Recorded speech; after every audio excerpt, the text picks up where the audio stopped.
Thanks for coming, everybody. My name is Marc Emery, and this is the 15th city on my nationwide Summer of Legalization tour.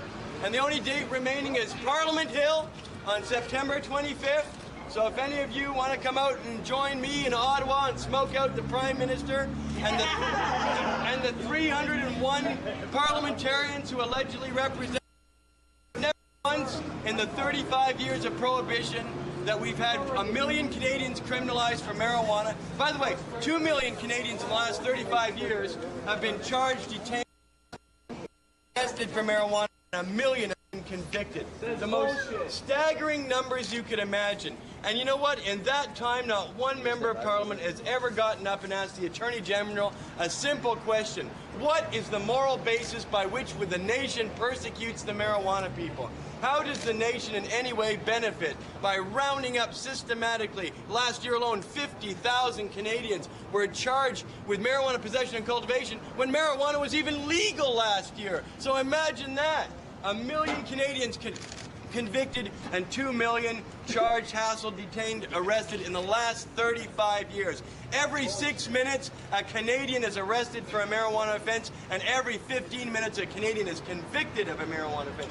What is the moral basis of that? How does the government ever explain or justify the incarceration of a whole huge segment of the population? The population of 3 times Windsor has been rounded up and convicted in the last 35 years. You will never, ever hear any explanation. I have never heard it for why marijuana people should ever go to jail for even a minute or be persecuted in every way. And you know, some people might say, well, marijuana is bad for you. You know, even if that were true, and we know it's not, but even if it were true, marijuana doesn't go to jail. Marijuana doesn't get urine tested. Marijuana doesn't lose their job. Marijuana won't lose their children. Human beings lose their children, get urine tested, go to jail, get strip searched. Can you imagine? There have been hundreds of thousands of sexual assaults by police departments all across Canada in the name of the war on marijuana. Humiliating strip searches to young people at a very impressionable time of their life, you know, who may have suffered sexual abuse, who may be petrified, as they probably should be, of being detained in a police lockup overnight, all over marijuana, which, now that it's legal,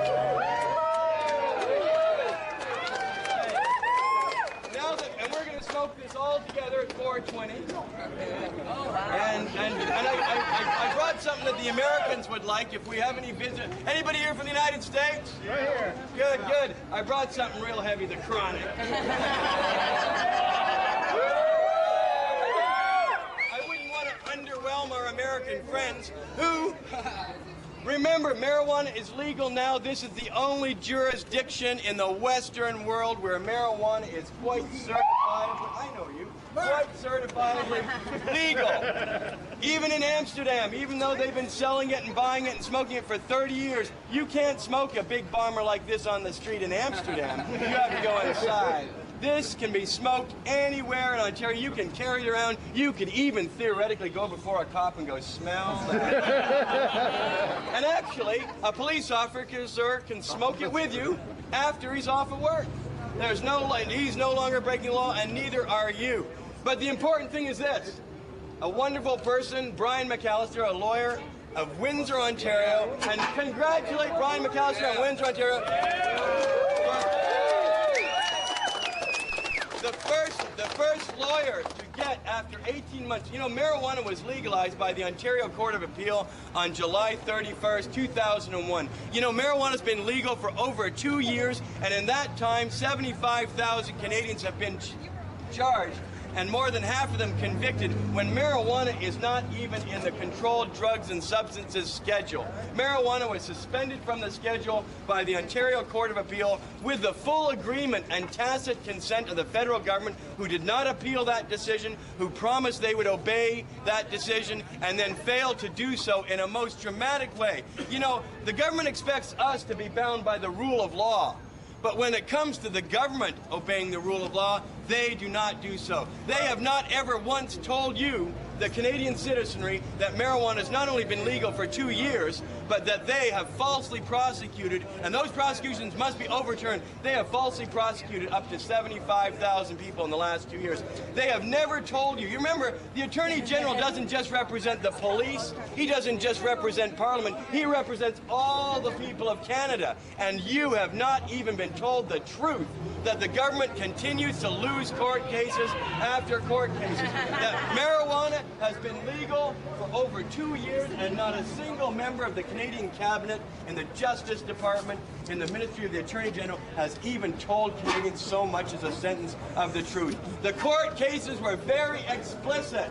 Marijuana is not an offence known unto Canadian law. It has been certified by the Ontario Court of Appeal, and it was further acknowledged by Judge Phillips in the Windsor Provincial Court, where Brian McAllister defended that Ontario Court of Appeal decision. And further, Justice Stephen Rogan of the Superior Court of Ontario validated that. Marijuana has been legal for over 2 years. And you know what? You've got to keep it that way. Because when the Paul Martins of the world and when the various members of the government get back into Parliament in September, they are going to freak out that Ontarians can smoke marijuana without fear, without thinking their children could get taken away from them, without thinking we have to run and hide, without getting urine tested. You know, marijuana being legal opens up a whole bunch of new things. You can't be stopped in your car anymore if it smells of pot.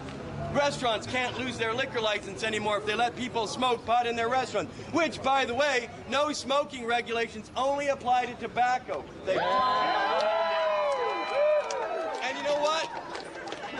I would never like to say that wisdom ever came out of an elected government, but there's a reason why marijuana smoke and tobacco smoke are not even in any way similar. You know, you can get cancer. You can get cancer just by chewing tobacco. You ever watch young people chewing tobacco? They have cancerous lesions by the time they're 25. Nicotine, what nicotine does, it's a vasoconstrictor. It cuts off blood and oxygen to your tissues. It makes your tissues starve and they die, and cancers develop and lesions develop. But marijuana is a vasodilator. It opens up arteries, it opens up veins, so that when you take a huge hit, not only are you taking 2 to 3 times more oxygen than you might normally take anyway, but your ventricles and your arteries and veins are all opening up to take that oxygen to places it doesn't even normally get to, and delivers THC. Can I ask you a question? Not yet. You ever fly in a plane? You ever fly in a plane? I don't want to answer a question yet. What would you do if you found out the pilot was stoned? I would say, drive on. To a building in a mountain or something? And I'll tell you why. Honestly. No, I am being honest with you. It's okay for pilots to smoke up? It's being drunk. I'll tell you, quiet, please. I smoke up every day of my life, and I've never had an accident for 28 years. I believe that marijuana drivers are better drivers than the regular public. Yes. We drive more carefully. We drive with greater enhancement. Marijuana does not impair. Don't let anybody ever tell you. You don't know that. We know it. You don't know it. Oh, I do know that. It doesn't impair people, right? It does not impair. It enhances. Does marijuana enhance? Are you a doctor? No, I'm a patient. Oh. Now listen, you've had your spiel. Please be quiet. Hey, it's a free world, right? You're one of the You're free to smoke up, and I'm free to ask questions. Right? And you can do so after I'm done. Let him speak. You'll have your turn. But I don't want to necessarily go with the fellow, but you know, people bring that up. Oh, you wouldn't want people driving stoned. Yeah, I sure would. I'll tell you why. Because when you're regularly driving, you're all goal-oriented. It's there you want to get to. So you'll speed and turn and do all sorts of things. You're aggressive. But when you smoke a joint, you're interested in the process of driving. It's all about getting there. It's all about enjoying the drive. It's not about getting somewhere specific. So you are slower, more patient, more considerate, more thoughtful. You're enjoying the music. You're probably enjoying the joint. And they try and tell us us that we're impaired. But you know what? I have never seen it. I have smoked marijuana for 23 years. I feel great. You know what? Marijuana, you'll never get cancer if you smoke marijuana exclusively. You'll never get respiratory ailments. You will never get sick because THC attacks tumors. And when you inhale marijuana, your lungs open up and deliver THC to all the far corners of your respiratory and lung system. So not only are they wrong about it all, that you're a better driver stoned, you're going to be healthier stoned, you're not going to get cancer. And by the way, people say, well, Bob Marley died of cancer. Yeah, he got cancer of the toe. He got cancer in his toe. From the CIA. The one place he probably... CIA did it. Well, whatever. You will not die. You will not get cancer from smoking pot day after day, year after year. I like to say I'm living proof. Do I look all right? Yeah. Right. You Damn know what? fine. Jack Nicholson looks pretty good too, and he's smoked for the last 40 years, and so has Harrison Ford. So have lots of people. You know, Prime Minister Trudeau smoked pot, and Justin, his son, whom I have met, said he was totally with it. Now, why he never passed a law, I don't know. Kim Campbell smoked marijuana. Prince Andrew. Even Ralph Klein willing to smoke marijuana. Don't forget most about members Arnold. of the cabinet, the Justice Minister that would like to send us to jail for up to 14 years for growing 50 plants, the Justice Minister has smoked pot. My God, you can't find an elected official these days and without tripping over the fact that he smoked pot, but they want to put us away. What's up with that? Yes. It's hypocrisy. I'll tell you one thing. There hasn't been a parliamentarian that's ever gotten up and asked the Attorney General, what's the moral basis by which we persecute the marijuana people? You know why? Because all parliamentarians are agreed on one thing. They are there to control us. That's their job as they see it. They're not there to represent you, they're there to control you. And marijuana is an enhancement that is smoked by people who are critical thinkers, anti-authority, against the conventional wisdom. We don't accept dogma. We want to do things our way. We see things. You know, people once tell me, the rare people I run into that have never smoked pot, they say, well, Mark, what's it like? I say, it's like when you have your 5 senses of taste, smell, sight, hearing, and touch. When you smoke marijuana, you have a 6th sense to all of them. Things taste differently. They smell differently. And my goodness, as we know, that you see things differently. Heck, 3 forms of music, the blues, jazz, and rock and roll, are because people hear music differently when they're high. And if you don't think that genius is a product of marijuana, I mean, Carl Sagan notwithstanding, William Shakespeare smoked pot, for God's sake. Even Jesus bathed in pot.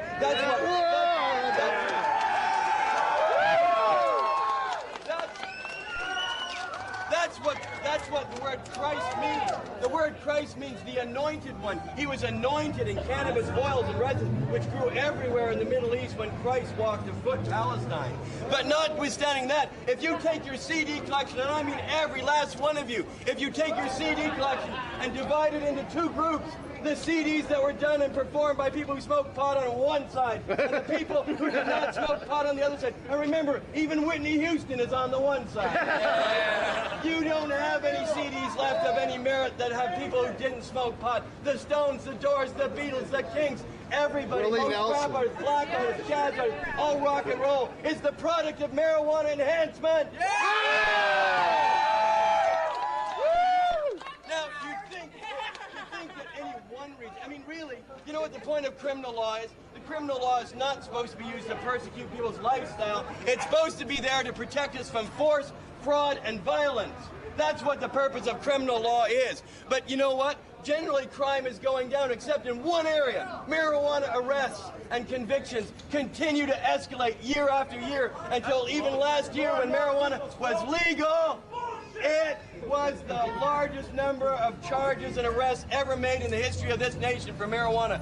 And do we ever get an explanation of why? No. Marijuana is non-toxic. You know, they sell, you've got Drano and chemicals under your kitchen sink, and they've got skull and crossbones on them to indicate they're poison. But a bottle of Jack Daniels, which is poisonous if you drink it all, and is sold everywhere, and for that matter is meant to be consumed, doesn't even have the word poison on it.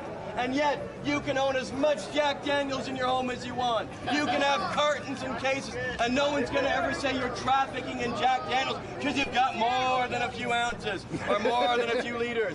It's irrational, it's hypocritical, it's unjust, and the pot laws suck. Does the pot laws suck? Yeah! Okay, so Marijuana's legal. It's been legal for 2 years. You've got an Ontario provincial election coming up. There will be a marijuana party on the ballot. There will be a marijuana party candidate in the federal election here in Windsor. You have to get involved because when Parliament returns, they will try and take away the freedom that Brian McAllister and other people have earned for you. You are benefiting by the work of others, and now you must contribute to preserving those victories. So you must make sure that when Parliament reconvenes, they do not recriminalize us. They're going to call it decrim. But what a fraud, what a hypocrisy. Marijuana is legal right now, and if they'd stop appealing all these court cases, it would be legal forever. Yeah. Do you want? Yeah. What time is it? 4:20. All right, I'm going to ask you one thing.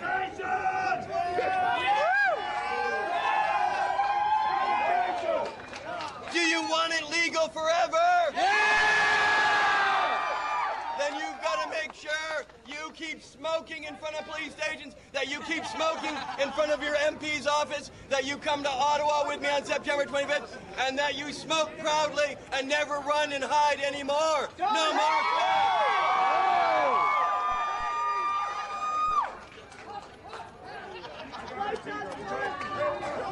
Oh, here's the good sign. Here's the freedom. Here's the marijuana.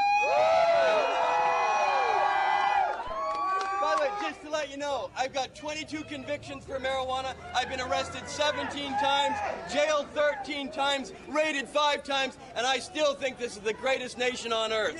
So it's up to all of us to maintain that high standard that this is the greatest place on earth, and we're going to keep marijuana legal forever. Here's the marijuana.